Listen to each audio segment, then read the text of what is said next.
The outer rim wasn't glamorous. It was dust, engine grease, and half-broken tech no one cared enough to fix, except for Jace Nolan. He didn't care about galactic politics or species alliances. He cared about things that were broken. If it sparked, sputtered, or whined in the dark, he could fix it. His hands, calloused and worn, had seen more busted circuits and cracked hulls than most machines had blueprints. His salvage rig drifted silently along the edge of the asteroid belt like a shadow with purpose. An old freighter wreck had pinged the scanners. Likely stripped by pirates, but maybe it still had something worth scrapping. Jace coasted in, fingers moving over manual controls, his AI companion muttering in the background about radiation pockets.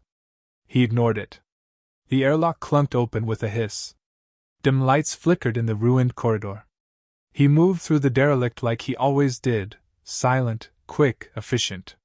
But what he found in the aft cargo bay wasn't salvage. It was breathing. A coiled, pale figure lay crumpled in a jagged mess of girders and shattered glass. Its scales were pearlescent white, stained with its own blood. Wings torn, one entirely mangled. It looked reptilian, but too long, too elegant, something ancient and wild. Jace froze. Whatever it was dying. The AI warned him. Energy spikes, unknown biology, risk factors stacking. He should have turned back. He should have radioed it in. Instead, he stepped forward. He crouched, studying the gash along its wing, the broken ribs visible beneath translucent skin. His hands moved on instinct. He didn't recognize the species, didn't understand the structure, but he understood pain. And he understood tools. It took hours. He sealed the wound with medical foam, reinforced the broken bones with carbon splints. He had to use ship paneling to mimic organic tension structures. It wasn't perfect, it wasn't even proper, but it worked. The creature stirred once, its single visible eye fluttering open. He expected rage or fear. Instead, it blinked slowly, then shut its eye again. "You'll live," Jace muttered, more to himself than to it. He left water. Left nutrient paste. Left the bay open. He didn't tell anyone when he returned to port. No galactic report. No guild entry. Just another day, another anomaly. He moved on. Years passed like ships through jump gates, fast, loud, and forgettable. Humanity climbed the ladder in the galactic sprawl, not by conquest, but by sheer persistence. They fixed what others left broken. They adapted. They improvised. They survived. Jace kept his head down. He built a life in the neutral drift, a quiet zone far from the core. His workshop grew dusty. He taught some kids to weld. Traded reactor cores for food rations. Occasionally patched up stray vessels limping out of pirate space. He forgot about the albino creature. Not out of carelessness, just because it had been one more thing to fix. One moment. One choice. Sometimes he saw flashes in dreams. A glowing eye. The strange hum of breath. But he always chalked it up to neural fatigue, not memory. The AI brought it up once. "You never asked what that species was." Jace only grunted. "Didn't need to. Wasn't gonna let it die in a hole." The AI didn't understand. But then again, most things in the galaxy didn't understand humans either. Not really. Not the way they acted on gut and heart instead of protocol. Not the way they cared, even when it didn't benefit them. Out here, in the quiet, Jace didn't think about legacy or meaning. He just fixed what he could reach. Sometimes it was a coolant line. Sometimes it was someone's hope. He didn't know, couldn't have known, that somewhere out there, far beyond what scanners could trace, a creature with wings of starlight remembered every motion of his hands. Remembered the pain leaving. Remembered the man who didn't flinch. To Jace, it had been an act of habit. To the creature, it had been everything. And in the silent void between stars, that memory pulsed like a promise, waiting. The galaxy didn't stop moving. Empires shifted borders, trade routes evolved, and new species joined the council. Humanity, once treated as crude upstarts, had begun to matter. Not because of their firepower or history, but because they solved problems others ignored. They weren't feared, not yet. But they were noticed. Jace Nolan had no interest in diplomacy or military parades. While Earth forged alliances and Mars exported fusion cores, he set up shop on the edge of the Varn Rift. The outpost had no name, just a code and a reputation for making broken ships fly again. His tools were older than most spacers. His back ached. He didn't complain. The neutral drift was lawless space, tolerated but rarely protected. Traders came to him out of desperation. Xur scouts occasionally passed through. They didn't talk. Neither did he. Over time, he noticed patterns. Navigation arrays showed vanished outposts. Comms traffic dropped in key sectors. Black boxes salvaged from drifting wrecks told of entire convoys wiped clean. There were no declarations, no warnings, just silence. Rumors spread fast among drifters. The Xur Dominion wasn't just expanding, it was erasing. Colonies that didn't swear loyalty simply disappeared. Their orbit paths remained, but nothing else. No wreckage. No trace.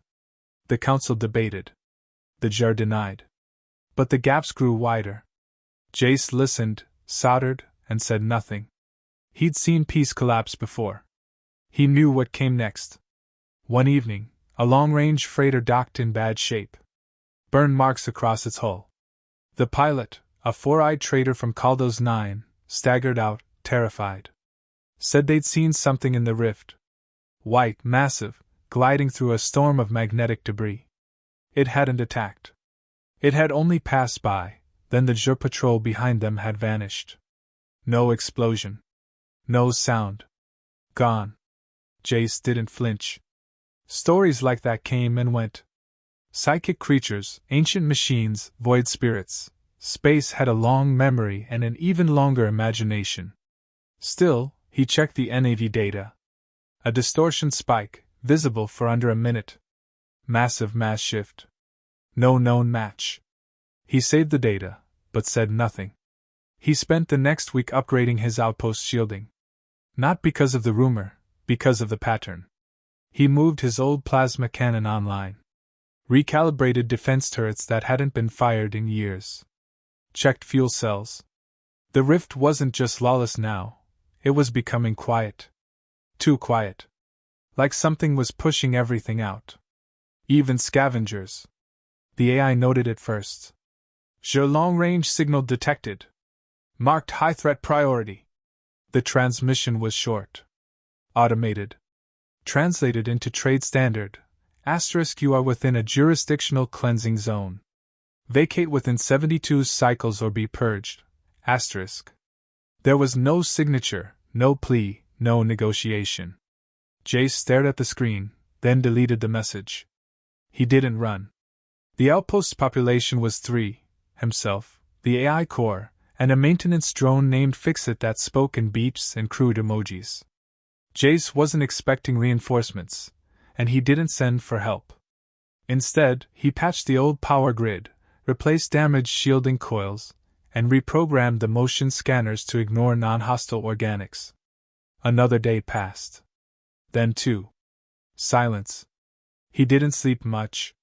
The rift pulsed outside, a swirling curtain of gas and magnetic fields, unpredictable and uncharted. The AI tried reasoning. Statistically, survival upon engagement with Xur combat units is near zero. Jace replied without looking up. That's true for most folks. No one came to evacuate him. No one called. That was the thing about humanity's place in the stars. They were independent enough to be ignored, tough enough not to be mourned. He rechecked the turret calibration. Rewired the reactor link manually. No ceremony. No broadcast. Just preparation. The rift, ever restless, began to glow faintly.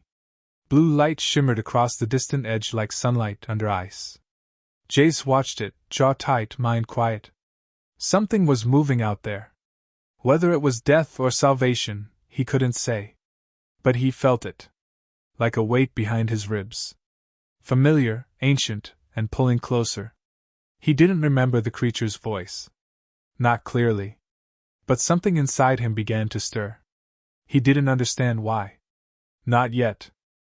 The sky cracked open without warning. 1 second, Jace stood watching sensor feeds for anomalies. The next, every display flared red. Gravity surged, then inverted. Systems failed in sequence. Even the backup generators shrieked and cut out. Above, space folded like wet paper. From that tear emerged something massive, smooth, luminous, moving with terrifying grace. The pressure in the air shifted. A hum began, low and seismic, thrumming through his teeth. The Jur dreadnought arrived moments later. Sleek, black, bristling with weapons. Its engines scorched the void. It began charging its main cannon, targeting Jace's outposts without hesitation. Then the creature moved. It coiled forward from the rift with elegance unfit for something so large. Albino white scales caught the starlight, reflecting colors that didn't belong to any spectrum. Wings extended like solar sails, heeled, armored, and glowing. It released a sound, no explosion, no roar, just a pure note that rattled every molecule. The dreadnought shuddered. Its forward arrays melted. The ship reeled, shields bending unnaturally. Jace watched in stunned silence as the creature blinked once, and the Jur vessel collapsed in on itself, imploding under the force of its own weight, as if gravity had betrayed it. Then silence. The creature turned, slow and deliberate. It hovered above the outpost. Its mind touched his. Not a voice, but an overwhelming presence, neither loud nor invasive, just there. Healer. Fixer. Remnant of kindness. Do you remember? He staggered back, breathing uneven. The memory broke through like a wave, bloodied white scales, shattered wing, fragile breath. A cargo bay years ago. The creature he'd saved. Kara 3, it said. He didn't know the name. Had never heard it. But it echoed inside him like he'd always known. You mended my wing with nothing but broken tools and unwarranted mercy. You gave me flight. You gave me time. He struggled for words. I didn't know what you were. It didn't matter. You chose to save. That choice changed everything. The AI tried to process the data, stuttering, overwhelmed. Jace waved it off. His heart pounded. Why now? He asked. Because your people stand on the edge. I have watched them. Learned from them. Whispered to their minds across the dark. You rise with hands stained in grease and blood, but your spirit does not fade. I remember. I repay. He looked up. You've been watching us? Since you mended my bones with scraps and rust. Since you walked away without asking for anything. Jace shook his head. I didn't do anything special. To the dying, mercy is never ordinary. Kara 3 pulsed with energy, its body refracting light in shifting patterns. The Jur have hunted my kind to extinction. I was the last. I survived because you gave me time. I rebuilt because you gave me peace. Now I give back what you never asked for. Below them, sensor alarms screamed again. More contacts, Jur reinforcement signatures, closing in. A fleet. Jace's old comm system sparked to life, patched by something unseen. Kara 3 had fused into the grid. A message appeared on the cracked screen. Asterisk stay inside. Shield restored. Watch, asterisk. Above, Kara 3 flared like a second sun. Its wings curved into a spiral of energy. The space around it bent.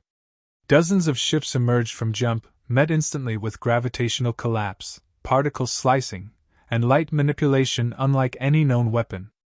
Kara 3 fought like the embodiment of natural law, graceful, devastating, unstoppable. Not with brute strength, but precision.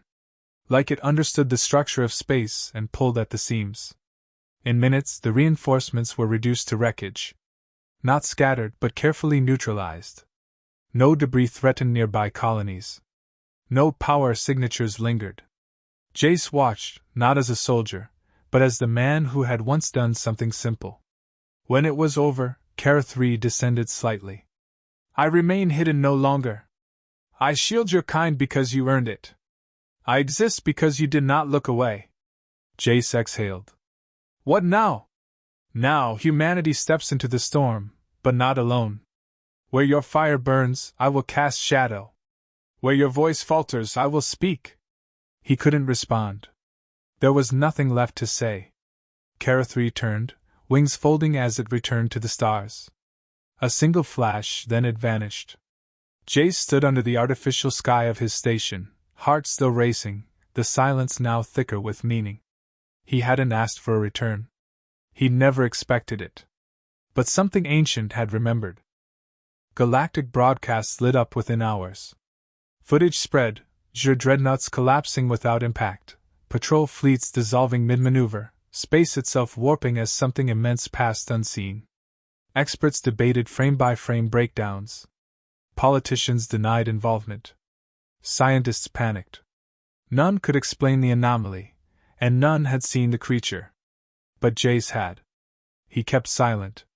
His outpost logs were encrypted. He scrubbed the sensor records. Not to hide the truth, but because it didn't belong to him. What had happened wasn't about him. Still, whispers emerged. A ghost weapon. A forbidden AI. A collapsed stellar entity. Everyone had theories. None were close. The Jar responded with aggression.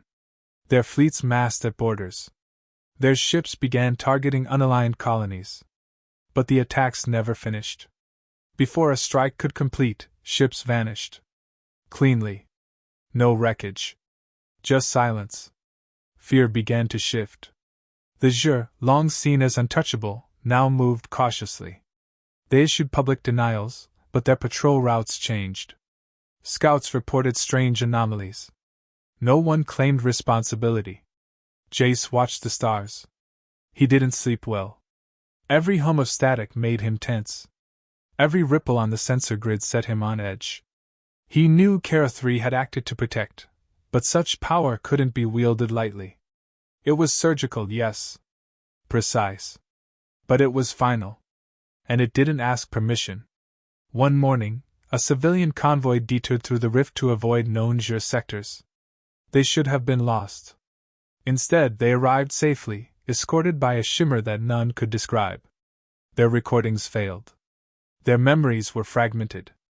But they all remembered one thing, the presence of something vast and protective, just out of sight. Reports increased. A mining rig about to be overtaken by a mercenary fleet found its attackers inexplicably disabled, internal systems fused. A diplomatic vessel caught in a gravity storm emerged unscratched, its course altered by invisible force.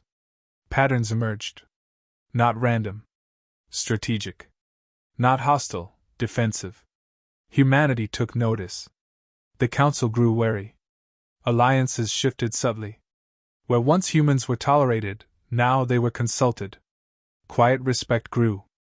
Not because of declarations or weapons, but because something unspoken stood behind them.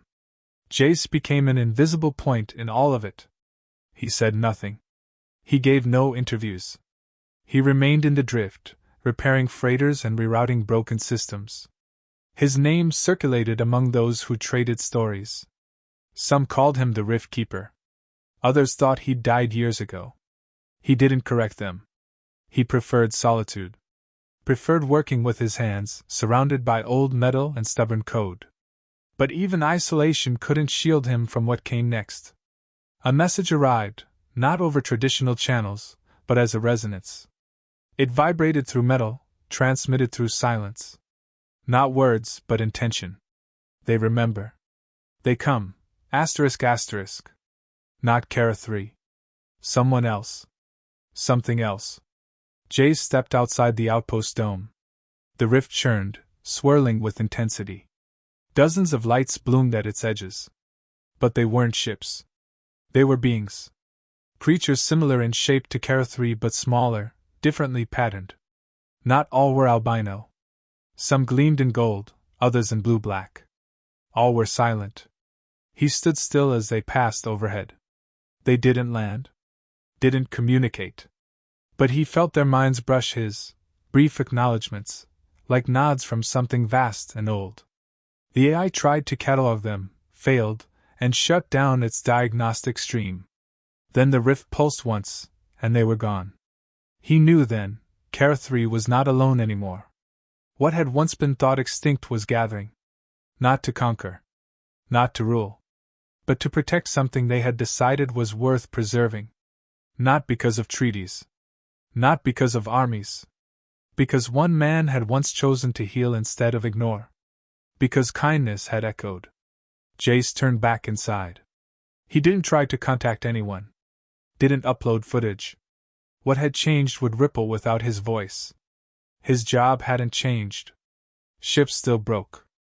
Engines still failed. He still patched coolant leaks with old tubing. But now, when captains passed through, they looked at him differently. A quiet nod. A shared glance. They didn't know why. But they sensed it. Something ancient had chosen to watch over them. And the man in the dusty outpost was somehow at the center of it all. Jace worked in silence as the drift shifted outside, its magnetic storms pulsing with unpredictable rhythm. The world hadn't changed much around him. No medals, no statues, no grand acknowledgments. The outpost still leaked in Sector 3. The auto-drones still overcooked wiring bundles. But across the galaxy, the implications of what had happened continued to unravel quietly, deeper than news feeds could capture. The Council never confirmed the events.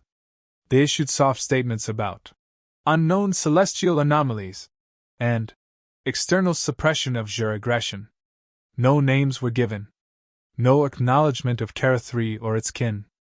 But sectors once dominated by Jur threats grew strangely stable. Pirate incursions slowed. Civilian migration corridors reopened. New colonies sprouted on worlds long abandoned. Human fleets began receiving silent escorts in dangerous sectors, strange pulses of gravitational shielding, unseen hands redirecting meteor threats, and hostile vessels disabled without confrontation. No visible weapons. Just the consequences of interference from something unseen and immensely precise. Military analysts could only speculate. High Command didn't bother answering them. On Mars, an entire diplomatic wing was created just to monitor post-contact atmospheric anomalies. On Europa, sensor arrays were recalibrated to scan for spatial harmonics matching those of the Rift event. But Jace knew none of them would find what they were looking for. They were trying to understand something by breaking it into parts, and what had arrived wasn't meant to be understood that way. He'd never spoken of Kara 3 again. Not to visitors. Not to passing traders. Not even to the AI, which had long since stopped asking. But sometimes, in the quiet between diagnostics, he would feel that faint resonance through the walls, low, harmonic, as if the station remembered too. Jur movements turned erratic. Once confident fleets now tested neutral space cautiously. Their postures shifted from expansion to avoidance. Some outposts simply went dark. Not attacked, just turned off, as if told to sleep and obey. No one admitted fear. But even the Jur began altering their charts to avoid certain deep space sectors. In the drift, Jace received fewer visitors. Not from avoidance, but respect. Pilots spoke less, stared more. Stories traveled faster than light in places like these. The legend wasn't about him specifically. It was about the rift, the entity, the anomaly. But his name always lingered just behind it. One day, a small human diplomatic ship passed through, escorting a researcher from some distant outpost. She brought no entourage, just a question. "Did you really fix something that didn't belong to us?" He answered without pausing his work. Didn't know what it was then. Didn't matter. She didn't argue. She left behind a datapad with archived testimonies from survivors across several colonies, families who'd been spared without understanding why. In each account, a single description repeated, a light, white as frost, moving through the void. No sound. Just a feeling, safe, watched, chosen. He didn't read the rest. Weeks later, his long-range sensors picked up something strange, a distortion wave, unlike before. Not one entity, many. Dozens. Maybe hundreds. Moving together. Not invading. Migrating. He checked old readings. Cross-referenced with Kara 3's arrival. The signature was similar but larger, woven in harmony. Not a fleet, an ecosystem. The rift was no longer a hiding place for the last of something. It was becoming a passage, a sanctuary for beings who had been hunted, erased, forgotten. They weren't returning to wage war or dominate. They were returning to live, because one of their own had found reason to. Jace stood on the platform, watching the pattern unfold across space. Not once did he feel fear. Not even when the stars dimmed behind the mass of passing forms. He had never been more certain of anything. They weren't his allies. They weren't pets, soldiers, or tools. They were independent, ancient, far beyond comprehension, but they remembered. He thought of the moment years ago, when he'd stood beside a wounded creature in a rusted cargo bay and done something no one else had. No prophecy. No destiny. Just a man doing the right thing when no one was watching. It had echoed louder than he ever imagined. Now, the galaxy would shift slowly around that choice. Politics would adapt. Borders would bend. But nothing would erase the memory of what had been done in the quiet. Without audience. Without expectation. He returned to work, tools humming in steady rhythm. Outside, the rift glowed brighter than it ever had.